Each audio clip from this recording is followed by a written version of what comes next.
Halo teman-teman, selamat datang di channel ini. Terima kasih sudah meluangkan waktu untuk mendengarkan cerita horor penuh misteri yang kami sajikan malam ini. Kalau kalian suka dengan cerita-cerita seperti ini, jangan lupa untuk like video ini dan tekan tombol subscribe supaya kalian tidak ketinggalan kisah-kisah seram berikutnya.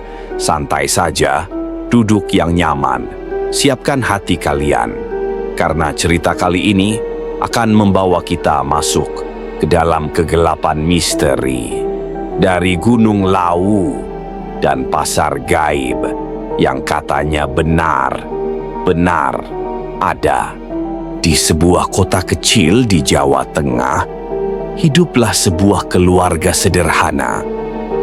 Budi, seorang mekanik bengkel, Ratna, istrinya, seorang ibu rumah tangga yang setia, dan Ayu, anak mereka yang masih duduk di sekolah dasar.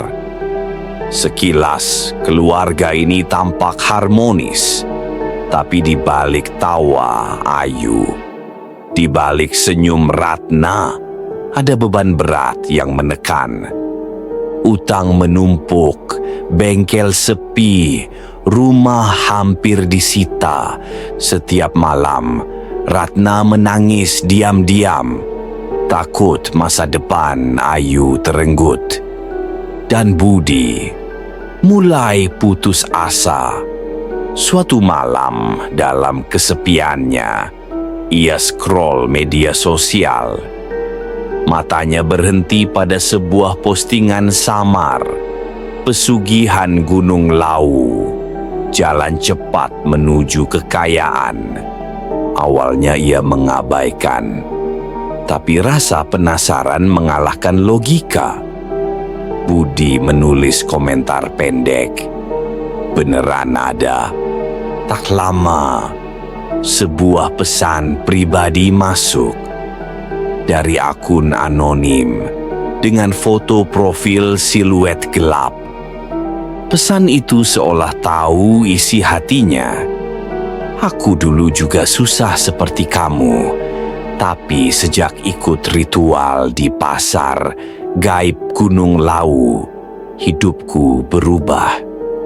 Budi kaget. Orang asing ini tahu banyak, bahkan tentang Ratna yang sering menangis, tentang Ayu yang sering sakit-sakitan.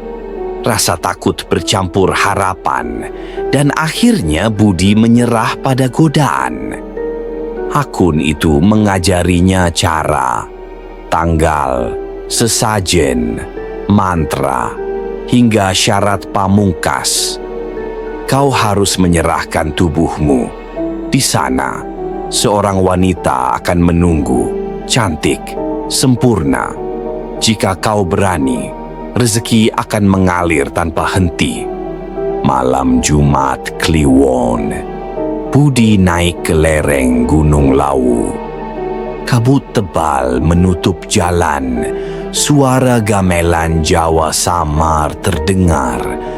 Seakan ada pasar ramai di balik kabut. Di sebuah bilik bambu, seorang wanita duduk. Cantik, luar biasa cantik. Rambut hitam panjang, tubuh sempurna, mata tajam memikat. Budi gemetar, tapi ketika wanita itu tersenyum, tubuhnya kaku. Hasrat menguasai. Malam itu, ia menyerahkan dirinya. Ritual terjadi, memabukkan sekaligus menakutkan. Dan sejak saat itu, segalanya berubah. Keesokan harinya, kabar mengejutkan datang. Penagih hutang terbesar Budi meninggal mendadak dalam kecelakaan. Ahli warisnya justru berkata, "Sudahlah, anggap lunas, kami ikhlas." Tak lama kemudian, bengkel Budi mendadak ramai. Truk-truk besar datang bergantian. Bahkan ada kontraktor besar yang mempercayakan proyek jutaan. Rekening bank Budi membengkak. Seorang juragan kaya menitipkan dana bisnis untuk ia kelola. Ratna terkejut, tapi bahagia. Mereka merenovasi rumah, membeli emas. Ayu sembuh, ceria, bisa sekolah dengan layak.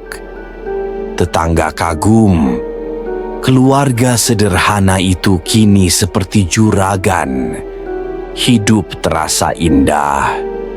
Budi merasa semua penderitaan sudah berakhir. Namun, kebahagiaan itu tak bertahan lama. Setiap malam Jumat Kliwon, Budi pamit dengan alasan ada proyek. Kadang pulang subuh dengan pakaian berantakan. Aroma parfum asing menempel. Pernah Ratna menemukan bercak darah samar di kemeja suaminya. Budi marah ketika ditanya. Matanya liar. Ayu juga mulai ketakutan. Malam-malam ia terbangun dan berkata lirih, "Bu, ada tante cantik di kamar.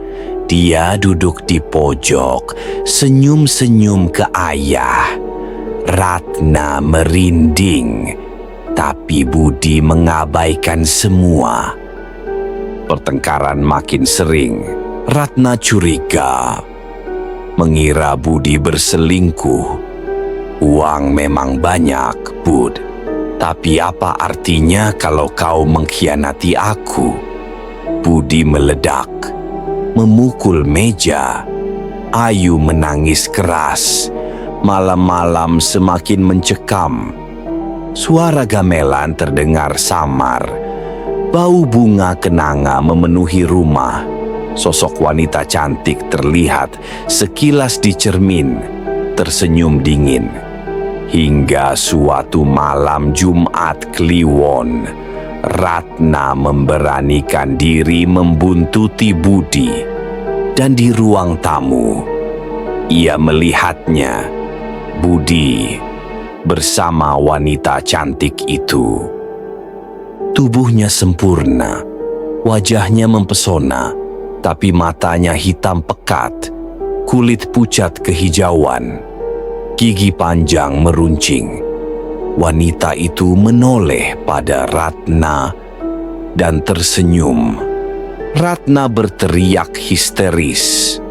Ayu menangis, memeluk ibunya erat. Budi panik, berusaha menjelaskan dengan suara kacau. "Ini semua untuk kita, untuk hidup kita. Aku tak bisa lepas, Ratna." Tawa wanita gaib menggema. Suara gamelan makin keras. Lampu rumah berkedip-kedip. Ratna menyeret Ayu keluar rumah sambil berteriak, "Budi, kau bukan suamiku lagi." Budi terpuruk. Ia mencoba menghubungi akun sosmed misterius itu. "Kenapa kau menjerumuskanku? Kenapa keluargaku hancur?" Malam itu, wanita gaib kembali muncul dan wajahnya perlahan berubah. Sama persis dengan foto profil akun itu. Ia tertawa lirih. "Aku dulu manusia, sama sepertimu. Aku juga dijanjikan kekayaan, dan aku juga kehilangan segalanya." Wanita itu mendekat, berbisik di telinga Budi, "Pesugihan ini rantai kutukan. Satu-satunya cara bebas adalah menyeret orang baru. Dan kau, Budi, sekarang giliranmu." Sejak malam itu, hidup Budi hancur. Ratna pergi, Ayu trauma. Budi kehilangan segalanya, termasuk kewarasannya. Orang-orang sering melihatnya berjalan di jalanan, tertawa sendiri di warung kopi. Ia bergumam pelan, seolah sedang chatting dengan seseorang. Di ponselnya, ia membuat akun baru dengan nama samar, foto gelap, siap menjaring korban berikutnya yang sedang scroll sosmed, mencari jalan pintas menuju kekayaan. Dan begitulah, pasar gaib Gunung Lawu terus menelan jiwa, satu demi satu, selamanya. Terima kasih sudah menemani sampai akhir cerita ini. Semoga kalian bisa mengambil hikmah bahwa segala sesuatu yang instan selalu ada harga yang harus dibayar.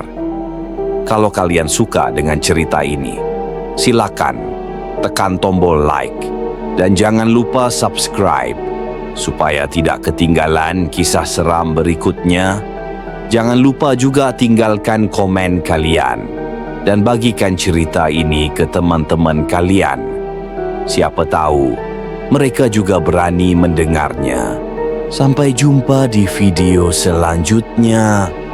Tetap waspada, tetap percaya bahwa di sekitar kita masih banyak misteri yang belum terungkap